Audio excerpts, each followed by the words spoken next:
Bienvenidos a un episodio más de Hablemos, escritoras podcast. Hoy tomamos café en una de las librerías más importantes de Austin y Texas, Malvern Books. Conversamos con la traductora británica Rosalind Harvey y con el traductor Sean Manning. Yo soy Adriana Pacheco.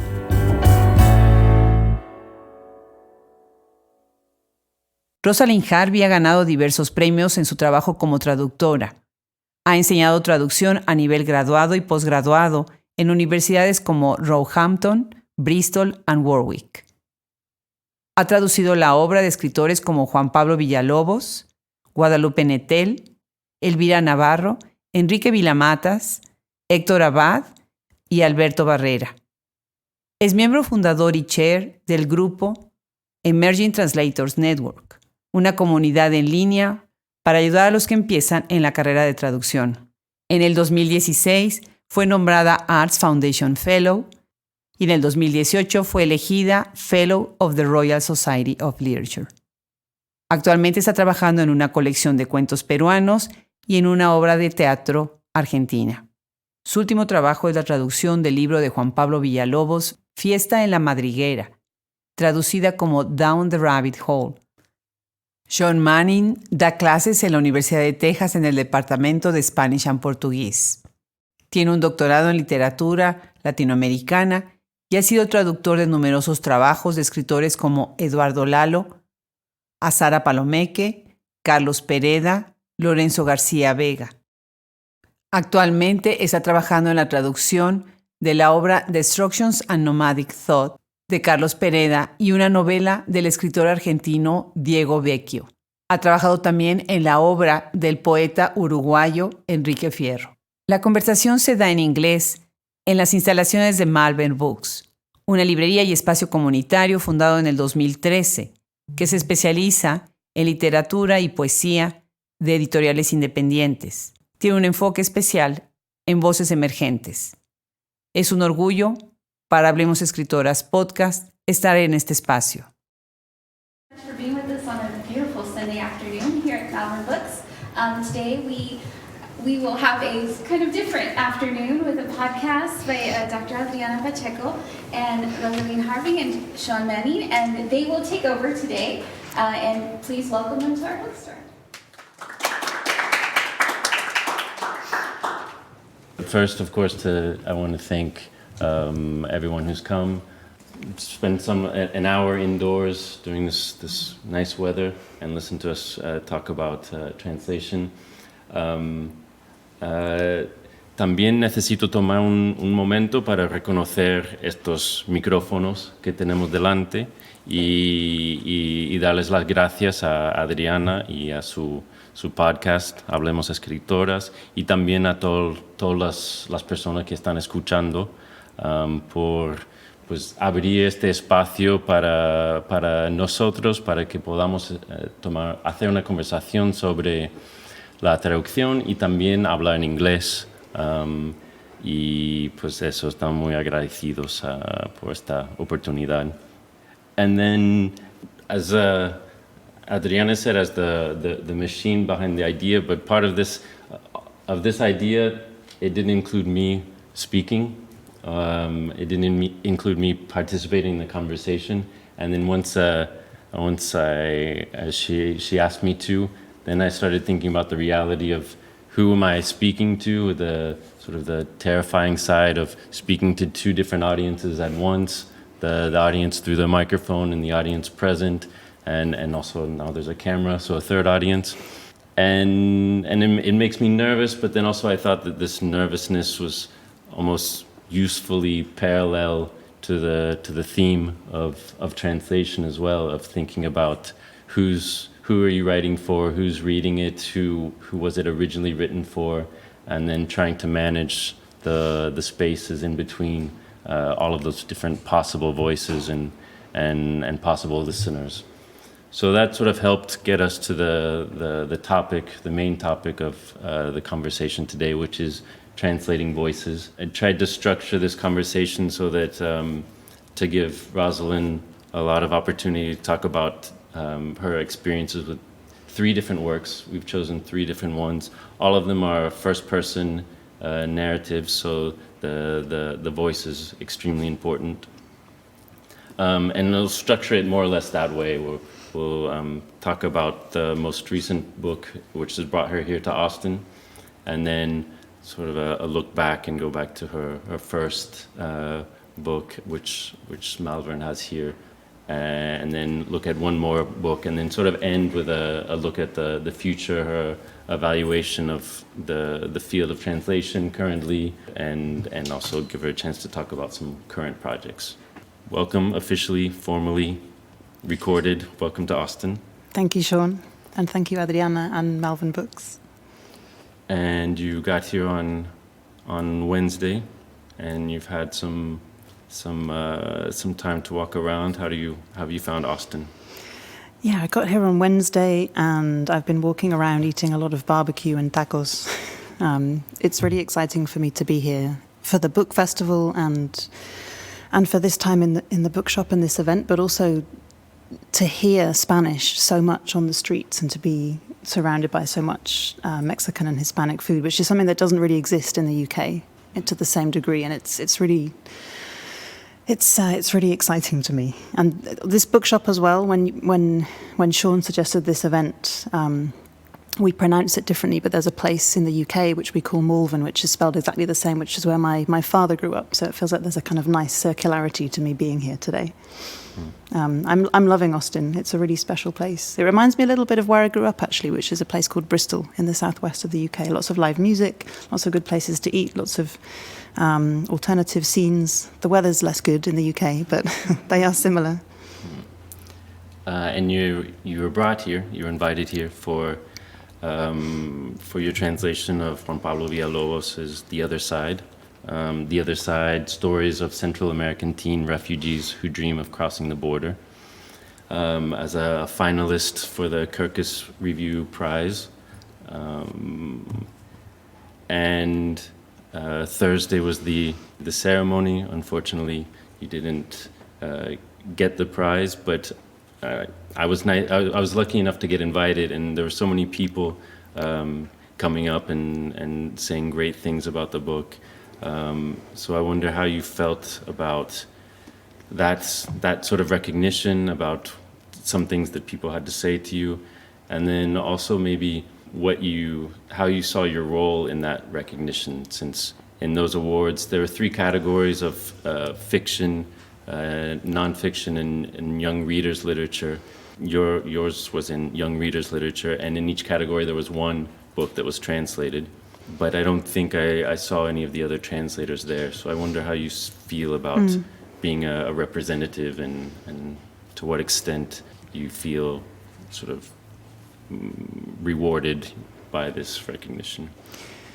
I mean, I think as a translator, you're always a representative. You're always sort of standing in some way for the author that you're working with. I'm really grateful that FSG was able to bring me over, and so I feel like I'm here representing the book, but also representing Juan Pablo, who couldn't come. And with prizes, it's interesting. I mean, it's very easy to talk about feeling grateful to be shortlisted when you haven't won a prize, but I think in most cases it's genuine. The fact that this book has been recognised in this way means that it will receive more visibility. Well, it already is receiving more visibility. My editor, Grace, told me that they've already seen a spike in sales. More people will be reading these young people's voices as a result of the recognition that the Kirkus Prize has given it. And so it sounds cheesy, but I think both Juan Pablo and I already feel like we've won. It's nice to receive an award, but the placing of a book on a prize shortlist and the discussion, I think that's really key here, actually. The prize, the shortlist, any kind of shortlist, and a long list as well, starts a discussion around a book. And that's what we want as translators and as writers, for that conversation to be enlarged and enhanced, and to reach more people and allow more people to take part in that discussion. I was the only translator there. There were also illustrators there. And I think in general, translators can be a kind of meek bunch. We can be kind of shy. That's partly why some people take on the work, because you're hiding behind an author in a certain way. But it's a kind of paradox, because you have the work, you have the structure already there, and you hang your words on it. And you're able to take a kind of back seat in many ways. But also the words that you translate are all your words. So it's a weird kind of double existence, I think. And I think a lot of translators maybe struggle with that, find it interesting to be closer to the centre of attention than we might be used to being. Yeah, it's a strange paradox, I think. Because at the same time, you're also the person bringing it forward too. While being behind the words, you're putting your words that will end up being the face of the work for a whole group of readers. Yeah, it is a strange position to be in, and there's a lot of conversation, at least amongst translators in the UK, around arguing for. Well, Adriana mentioned the lack of translators' names on the covers of books, which I think there are several arguments for and against that happening. Are translators authors? I believe they are, but I believe it's a different kind of writing to original writing, and I don't think that has to take away from a feeling of pride amongst the profession and a belief in what we do and a sort of self-esteem. But it is different. It's a different kind of writing. It's writing adjacent. Maybe that's a slightly clumsy term, but it's in the same universe. And what were some of the things that people said to you? Some of the reactions that you got At the awards ceremony?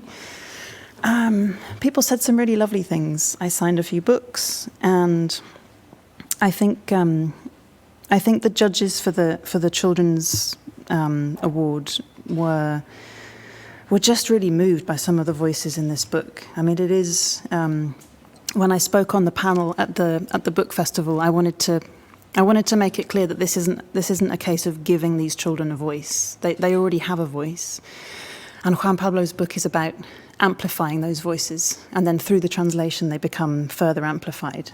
They're just they're voices that we maybe aren't listening to hard enough. And to explain this book more, and the process of creating it, he in 2016, Juan Pablo Villalobos interviewed 11 different immigrants from Honduras, Guatemala, and El Salvador, who had all crossed into the United States between the ages of 10 and 17 years old. And so it was a sort of a journalistic process, and then sort of a nonfiction mixed with fiction to protect the identities of the individuals. I know you've translated a lot of, or several works of his. This is his first nonfiction book. How was it different, your approach to it, or did you have different discussions with him about it because of the urgency of it, the fact that these are real people, and also the difficult topic of immigration being at the center of all the stories? How was that experience, or how was that discussion with him? It did feel a little bit different. I mean, I know his voice. His voice is relatively consistent as a writer in his fictional works, but this isn't his voice. It's been mediated or channeled in some way through his voice. The children's identities have been protected for their safety, but there wasn't a huge amount of tweaking of their words. That was really interesting to me in the translation and the editing process, was trying to retain something of the confusion and the uncertainty in their voices. A lot of these children make what you might think of, if you read them initially as an editor or as a reader, as mistakes. They get confused about the names of places, they get confused about the routes that they've taken, the time that these journeys have taken. And that's as a result of these being incredibly intense, difficult journeys. And so one of the children, for example, mentions that he has family in Carolina, and he doesn't specify whether it's north or south. And during the editing process, my editor wanted to know, does he mean North or South Carolina? And I checked with Juan Pablo, and he said that the child doesn't know. He's heard this name. This is a place that he has some kind of vague vision of. He knows that he has family there, but the uncertainty and the doubt is it was crucial to retain it, because it reflects something of his confusion as a result of this difficult journey that he's made. And there was more. I suppose there's always a responsibility when you're translating anything. A responsibility towards the author and towards the text and towards the characters and their voices, but this is a different level of responsibility, because these are real children who have made these journeys, and they are real children, but they also, I suppose, in some way you could say they represent all of the other children who are making these journeys. So it was a terrifying responsibility, actually. So it did feel different in that sense. I think you said urgency, and that word is quite apt. And did you feel like you had to consider different Spanishes or different Englishes for different Spanishes, that sort of, depending on where they were? Yes, so I often tell people that although I've worked extensively with Juan Pablo and also with another Mexican writer called Guadalupe Nettel, who I think we'll speak about later, I feel slightly fraudulent having never actually been to Mexico. So I feel relatively well versed in Español Mexicano, but I've never set foot in Mexico, and I've never been to Honduras or El Salvador or Guatemala either. And the Spanishes are very different. I had a lot of conversations with Juan Pablo about some of the words that the children were using. Some of them we kept in Spanish. La cabulla, the rope, this specific rope that's mentioned in one of the stories, we decided to keep. And the book has a short glossary in the end, which we wrote afterwards. It doesn't exist in the Spanish edition. But we felt that it's a necessary, I suppose it's a sort of subtle hand-holding technique for English-speaking readers. It's a kind of framing text, a paratext that functions as an addition to the translation to help bring it into English, to try and give English readers a similar, or as similar as possible, a reading experience as the Spanish readers. And did you have any interactions with the editors? You mentioned some of the examples, but any sort of needing to adapt it for an American audience, given the discussion around immigration here versus when Juan Pablo wrote the original text? The title is very different, and this is a really interesting topic, and it's something that that often happens. I mean, the title functions. It has a different function to the rest of the text. It draws readers in. It's a kind of, not marketing tool exactly, but it's the first thing you see about a book, as well as the visual impact of the cover. And the title and the slightly different subtitle as well was more my editor's decision. In the Spanish, it's called Yo tuve un sueño, I had a dream. And that's because of something that one of the children says on his journey. The other side, it does something very different, I think. But titles often change quite drastically in translation. I mean, with Down the Rabbit Hole, we can talk about that later on. That also has a really strikingly different title. We were speaking on the way here about the difference in the subtitle, actually. Yeah. The complete one in Spanish is El viaje de los niños centroamericanos a Estados Unidos. So there's the specific mention of the trip itself, also implying that it's happened, it's a trip that's been completed. Yeah, whereas in English, stories of Central American teen refugees who dream of crossing the border. And I actually can't now remember exactly what the conversation with Grace, my editor, was around that, but it's a good point that refugees who dream of crossing the border, it suggests that they haven't made that trip yet, although obviously all of the children featured in the book have made that journey and have successfully reached the other side. I suppose this subtitle means that the word dream is in the title somehow. It's been substituted. It's not in the main title, but it's been reinserted there. And I think the use of the present tense perhaps makes it more immediate. But it's true. It is very different. It's changed a lot. And also by changing the main title itself, it's removing any sort of possible reference to Martin Luther King. To the civil rights movement, right, yeah. Which was possibly an editorial decision to not make the book's theme seem confusing. Okay, how about if we read then a passage from this?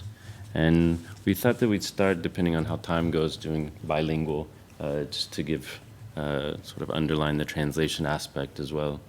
And then I guess if we run short on time, we won't do it with some of the other texts. But do you want to introduce this section? Just what this is from a teen named Kimberly?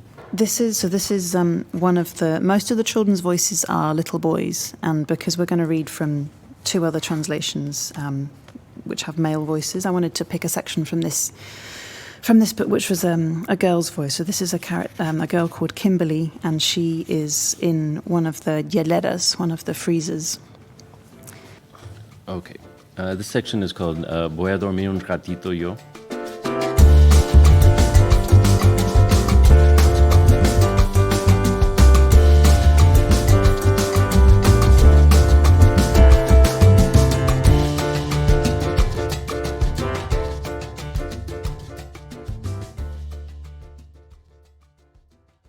No se puede saber muy bien qué hora es cuando estás en la hielera, ni si es de noche o de día. La hielera es la celda a la que te meten después de que te agarra migración.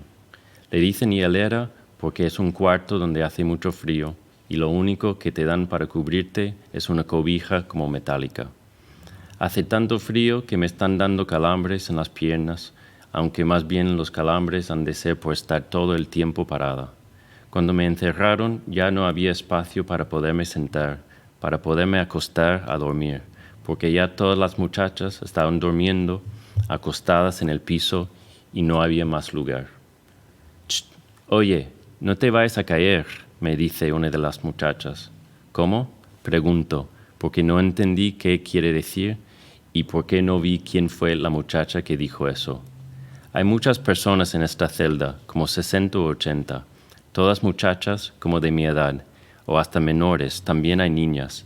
En esta hilera estamos divididos y solo hay muchachas, aunque yo estuve antes en otra hilera y ahí estábamos todos revueltos, hombres y mujeres, y tampoco había espacio para sentarse o acostarse, porque estaba bien lleno. También había bastante gente ahí.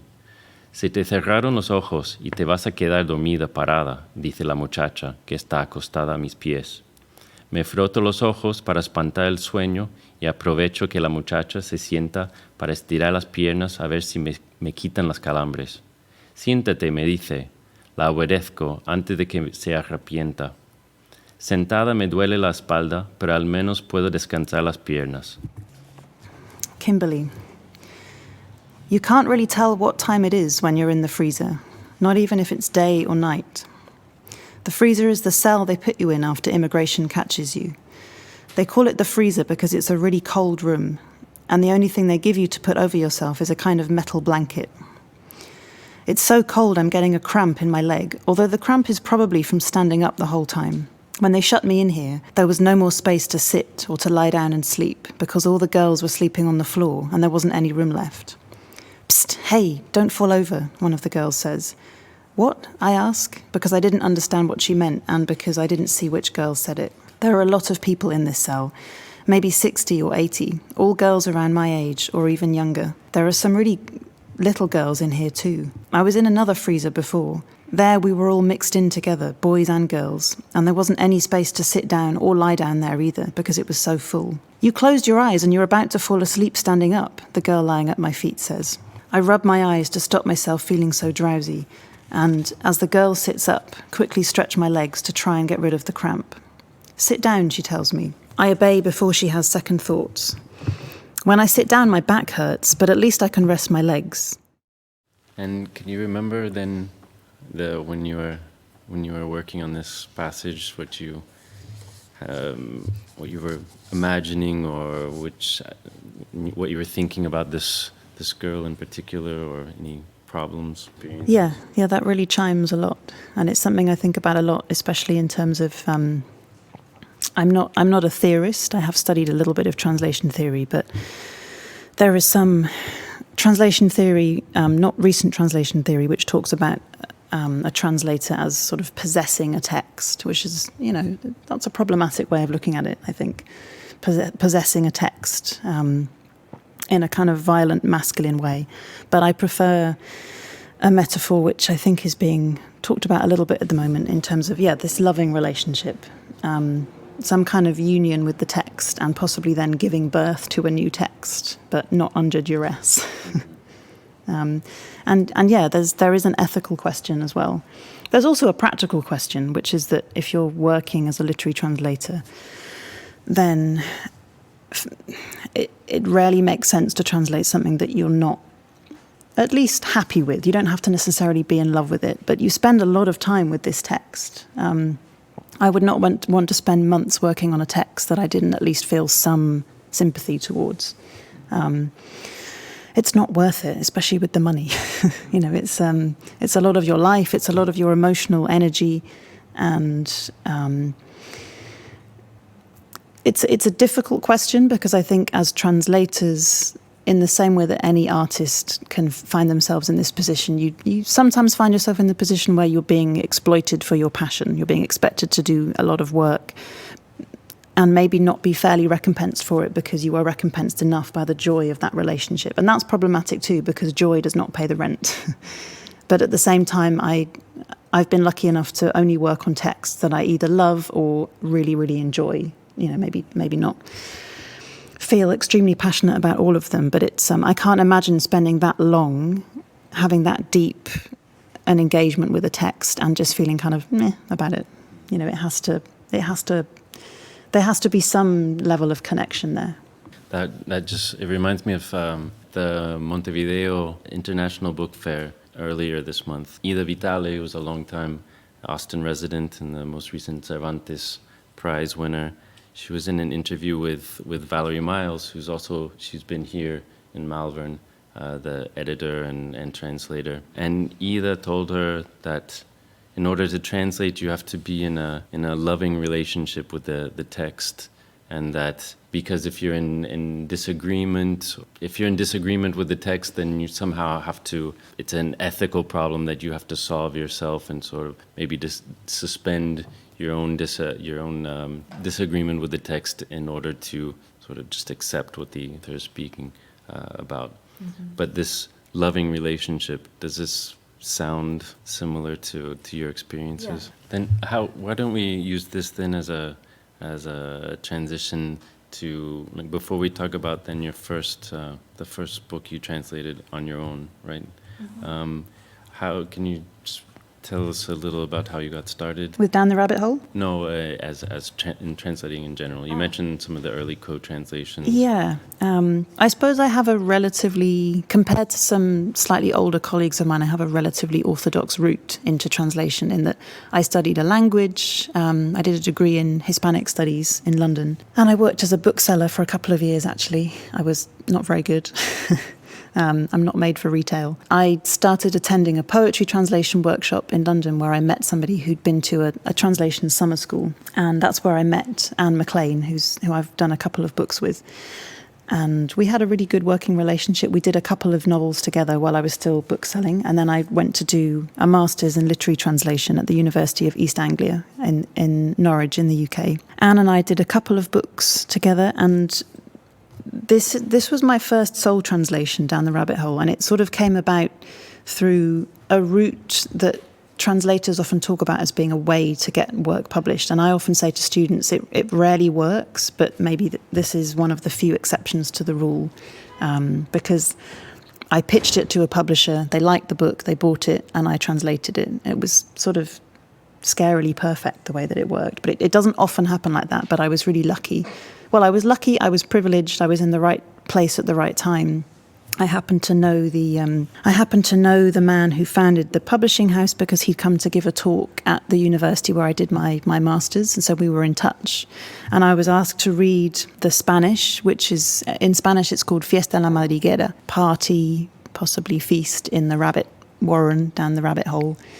And I read the book, I wrote a report on it, and then I wrote to Stefan, who's the founder of the small press in the UK who published it initially. They're called And Other Stories. And I said, I've just read this Mexican book, and I know you guys have only just set yourselves up. You've not published anything yet, but this book is really different. I think you should publish it. This should be your debut publication. And it came from a place of, I was blown away by the book. I liked the idea of what Stefan wanted to do with his publishing house. He wanted to do what he called a kind of amateur publishing project, but amateur in the original sense of the word, so doing something for the love of it. And he read the book, he read Spanish, he obviously fell in love with it as well, and he commissioned me to translate it. He took a punt, despite the fact that I'd only ever done co-translations, so I was really lucky to be in that position. And the voice, also first person, but now it's a young boy.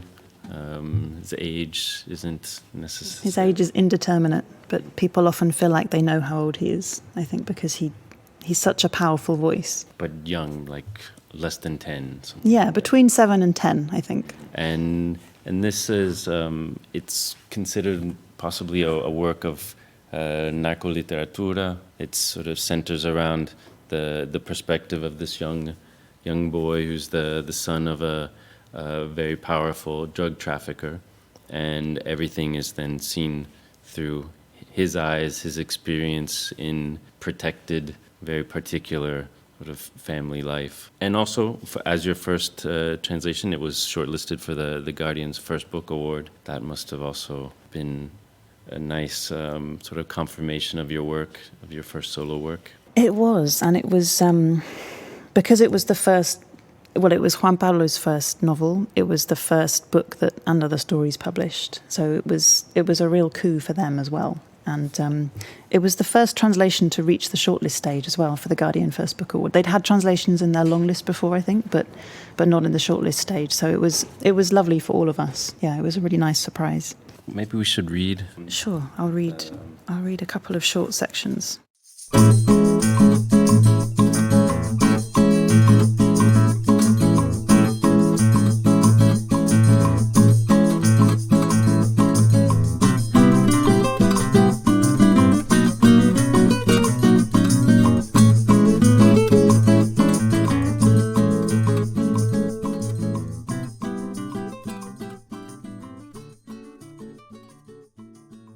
Some people say I'm precocious. They say it mainly because they think I know difficult words for a little boy. Some of the difficult words I know are sordid, disastrous, immaculate, pathetic, and devastating. There aren't really that many people who say I'm precocious. The problem is, I don't know that many people. I know maybe 13 or 14 people, and 4 of them say I'm precocious. They say I look older, or the other way around, that I'm too little to know words like that. Or back to front and the other way around. Sometimes people think I'm a dwarf, but I don't think I'm precocious. What happens is I have a trick, like magicians who pull rabbits out of hats, except I pull words out of the dictionary. Every night before I go to sleep, I read the dictionary. My memory, which is really good, practically devastating, does the rest. Jolkout doesn't think I'm precocious either. He says I'm a genius. He tells me, "Tochli, you're a genius, you little bastard." And he strokes my head with his fingers covered in gold and diamond rings. Anyway, more people say I'm odd. 7. And just because I really like hats and always wear one. Wearing a hat is a good habit immaculate people have. In the sky there are pigeons doing their business. If you don't wear a hat, you end up with a dirty head. Pigeons have no shame. They do their dirty business in front of everyone while they're flying. They could easily do it hidden in the branches of a tree. Then we wouldn't have to spend the whole time looking at the sky and worrying about our heads. But hats, if they're good hats, can also be used to make you look distinguished. That is, hats are like the crowns of kings. If you're not a king, you can wear a hat to be distinguished. And if you're not a king and you don't wear a hat, you end up being a nobody. I don't think I'm odd for wearing a hat. And oddness is related to ugliness, like Cintiotl says.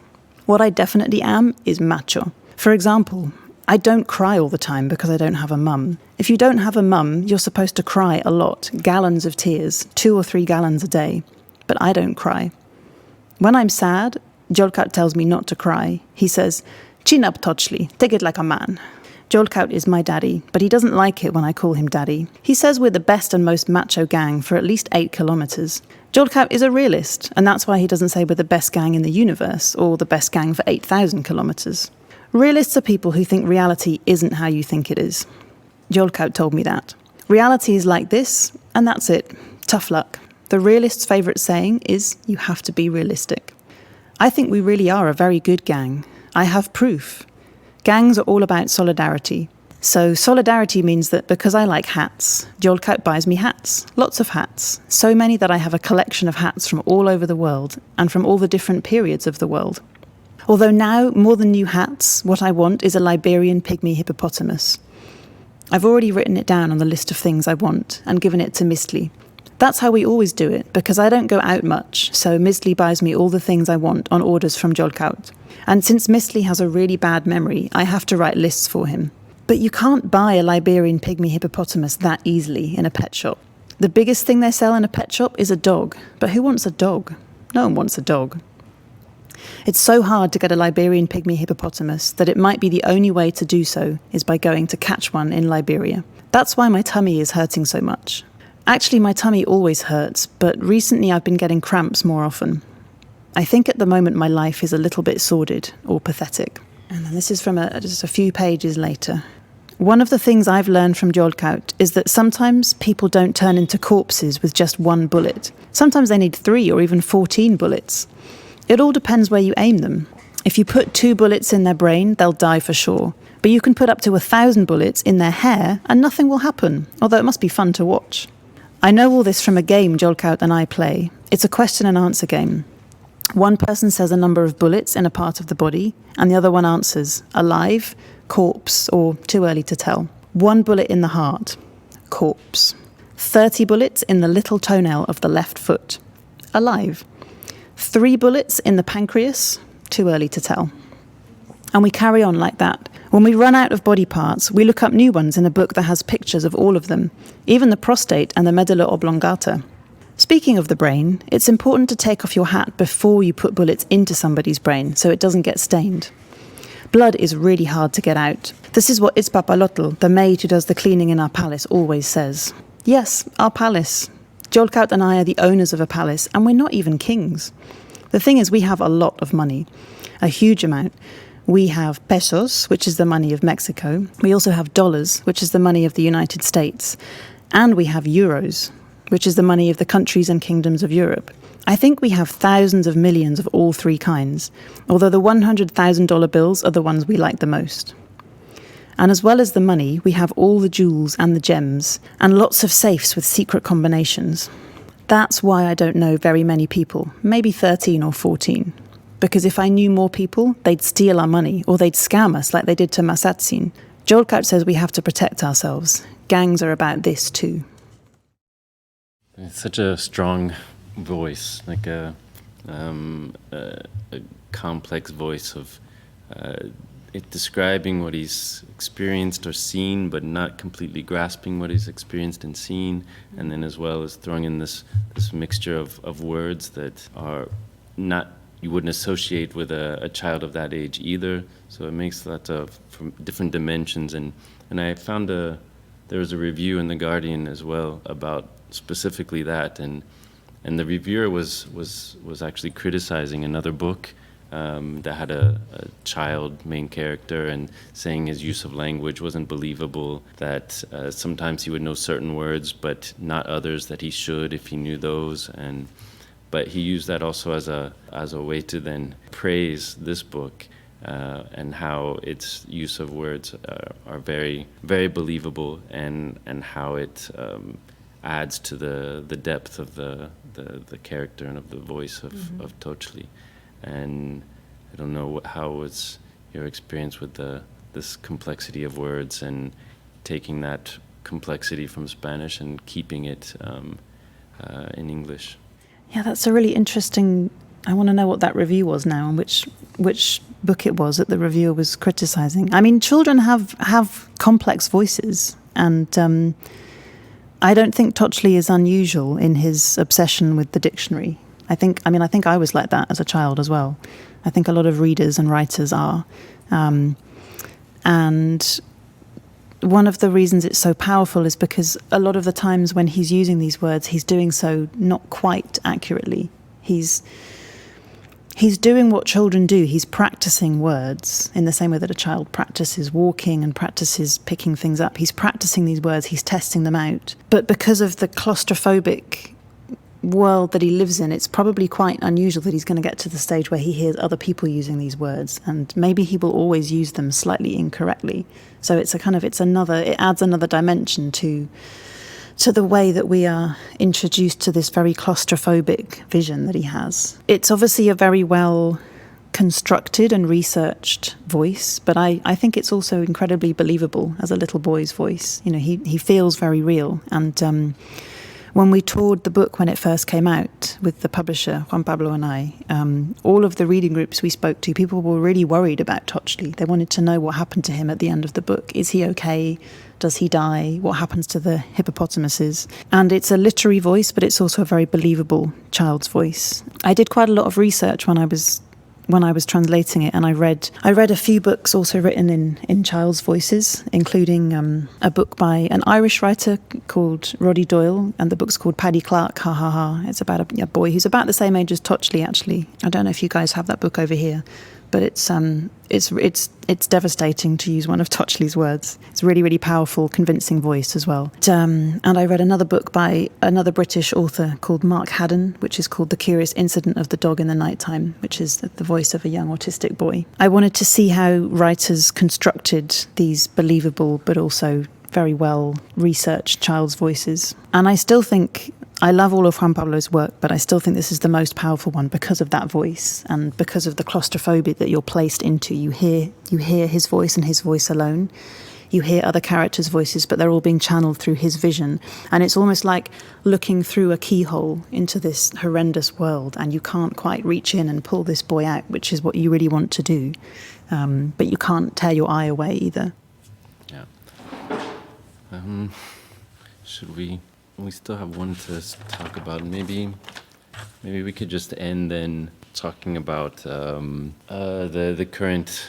I wanted to read you a quote, a recent article from Chad Post, who's the founder of Open Letter Books, because he wrote this article recently in this month in the edition of Shelf Unbound called Translated Literature, A Golden Era, meaning he has this point of view of before, and he's seen changes and sort of a growth in the translation field, and he comments on specific changes, including much more published works, new published works in translation, moving from 360 to 600 in the United States since 2008. More independent presses, there's the National Book Award for Translated Literature, more translation studies programs, and then also booksellers displaying translated books more prominently. And then he ends with some predictions, and I thought maybe I'd read them to you and see how you felt about them. Okay, so the crystal ball section. Yeah, you can either confirm or deny them. He starts, here are my predictions. A coming together of all of these various components, the things that I just mentioned, in a more closely networked way, similar to what happens in the UK. We'll read them all and then you can look at them one at a time. More books by women in translation. More funding for translations leading to more money for translators. The birth of new review outlets covering just as many translations as books written in English. And a world in which a reader stumbles upon a Croatian book and simply reads it because their friends are, because it sounds interesting, and instead of questioning what they're missing by reading a translation, they're excited to have access to the chance to read this book. So he looks to the UK first as a beacon of hope. Yeah. Yeah, why not? I mean, I think the situation is different in the UK, possibly better in some regards. We have a lot of really great independent presses now. I'm just thinking about prizes actually. In the last 3, possibly 4 years, there have been 2 wonderful prizes set up in the UK for translation. One of them funded by Daniel Hahn, who a lot of people here will know. He's sort of the big cheese in the UK translation scene, but he's a lovely big cheese. He's not a scary cheese. And he does a crazy amount for translation. He donated some money that he was awarded for a prize to found the Translators Association First Translation Prize. And it's now in its, I hope I'm going to get this right, I think it's in its 3rd year now. I was one of the judges in its 1st year. And so that obviously shines a really important spotlight on translators' first works of translation. We also now have the Warwick Prize for Women in Translation, which I think is also in its 3rd year. And that is meant to address something that Chad mentioned in this article, the lack of women in translation. The 3% figure is out of date now, I think, but it's still relatively low. But within whatever the percentage is now of works translated, most of those books, or a higher proportion than we might expect, are by male authors. So there aren't as many women authors getting through into English as I would hope, anyway. And so the Warwick Prize for Women in Translation was founded as a way to persuade publishers to send in those books and to shine a light on that lack and try and do something about that lack. I don't know if there's an analogous prize in the US for women writers in translation. No, someone needs to found it. Maybe that can be a result of this conversation. Increase in translation studies programs. Maybe I'm not going to speak to that too much, not being an academic. But in terms of bookshops, there has been a sort of mini explosion in the UK of gorgeous independent bookshops that, if not specialising in translation, definitely have similar displays to the ones here in Malvern Books, focusing on translation, with booksellers' recommendations and events with translators, where they're treated as equal to authors. Yeah, I mean, I think this is a fair list, a fair call to arms or prediction.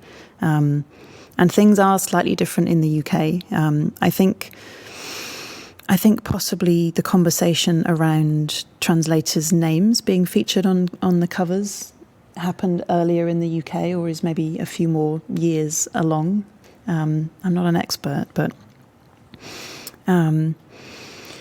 it does feel like a golden age in many ways. I mean, I've been translating for about 10 years now, and in that time, it feels like visibility has really increased. A lot of major publications are reviewing translations in ways that they weren't before, and the translation scene, for want of a better word, I mean, Sean set up this discussion, and I was put in touch with Adriana by another translator called Sophie Hughes, whose translation of Alia Trabuco Serran, The Remainder, is on the shelf over there.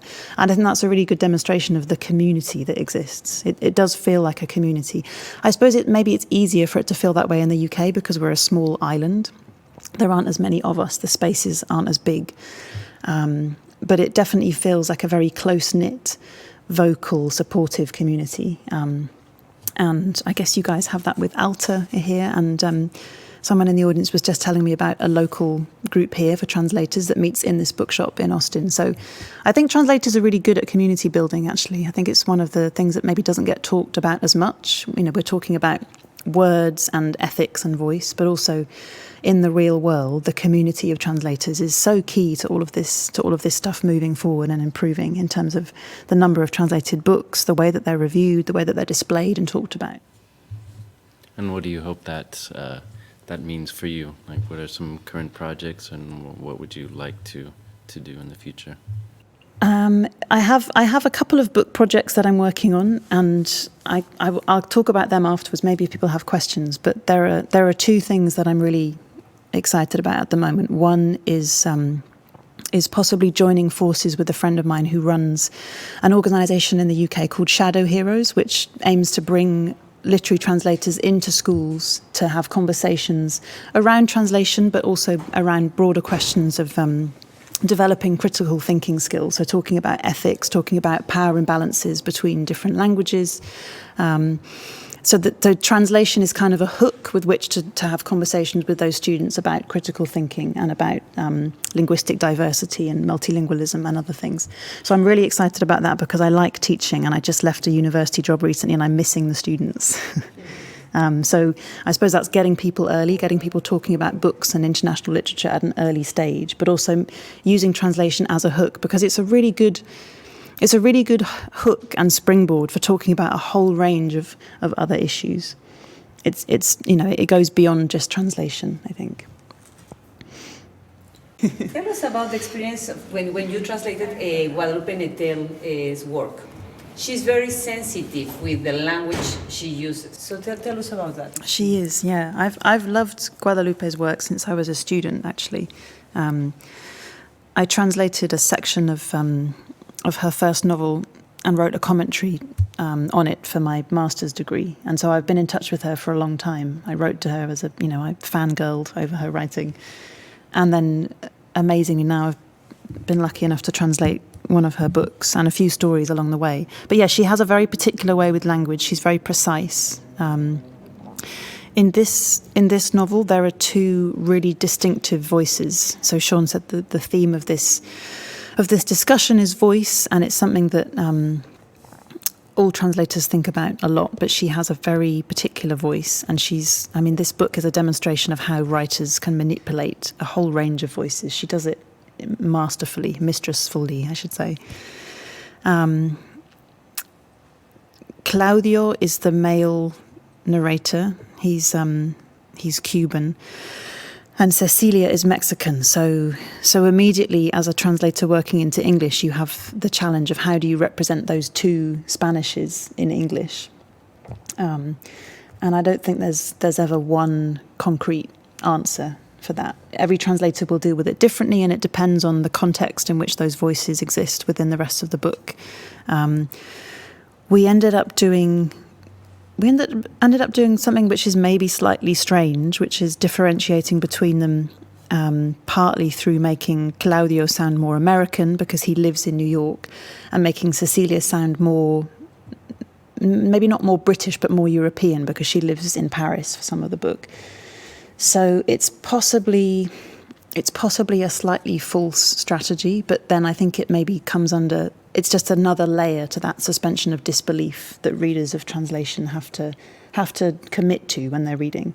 It's a way of reproducing two different voices using the strategies that are available to you as a translator, using the Englishes that you have open to you as options. And it was not easy, but it was fun. Okay, maybe we should stop there and let people ask questions if they have some. But thank you. Thank you, Sean. Thanks, Adriana. Muchísimas gracias.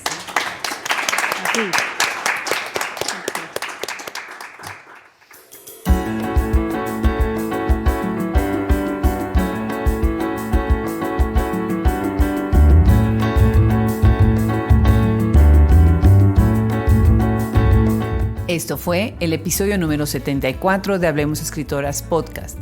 Muchas gracias a Sean Manning y Malvern Books. Hablemos Escritoras Podcast es gracias a la producción de Fernando Macías Jiménez, Social Media, Andrea Macías Jiménez, colaboración de Wilfredo Burgos Matos. Se despide hasta la próxima, Adriana Pacheco.